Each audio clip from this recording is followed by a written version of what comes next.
Although one of the very best parts of the disappearing 9-patch quilt block is that you can arrange it so that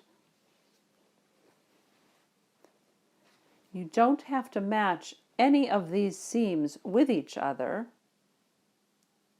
Sometimes you do want to do a pattern with this block that ends up with these seams needing to match, and you'll want to square up the blocks, so I'm going to show you how to square them up.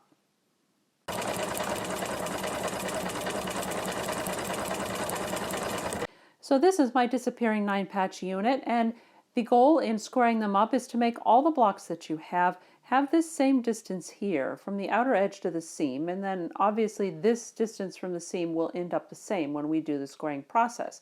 So the very first thing I'm going to do is take my ruler and line it up and pick a measurement on the ruler that you can line up these seams both ways the same. So I've checked all my blocks and I can just barely squeeze in 2 1/4 inches both ways on these, on all my blocks. So I am going to line up 2 1/4 inches this way on this seam and 2 1/4 inches this way on that seam. And I have just a tiny little bit or just the right amount on the edges, and I'm just going to cut that off on those 2 edges.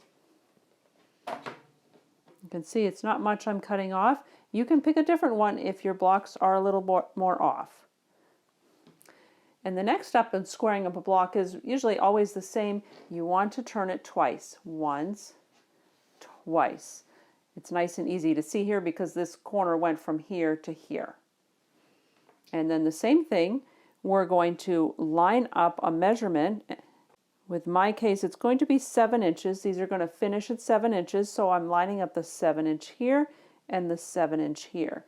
And hopefully these in the middle are going to still line up nice and square to the seams. Once I've lined that up, again, I can just cut off this upper right-hand corner.